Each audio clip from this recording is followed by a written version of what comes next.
Juga banyak pengaruh tapi masih muda. Mari sambutan ini, marilah kita mengucapkan syukur kepada Allah Ta'ala.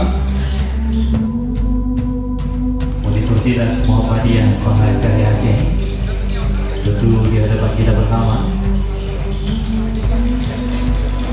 yang diawali oleh Kepala Lembaga Layanan Pendidikan Tinggi Bapak Profesor Dr. Faisal Rani SHMU, menandatangani prasasti UMMA Universitas Muhammadiyah Mahakarya Aceh dilanjutkan oleh Bupati Biren yang terhormat Bapak Dr. Haji Muzakkar Rajani SHMSI.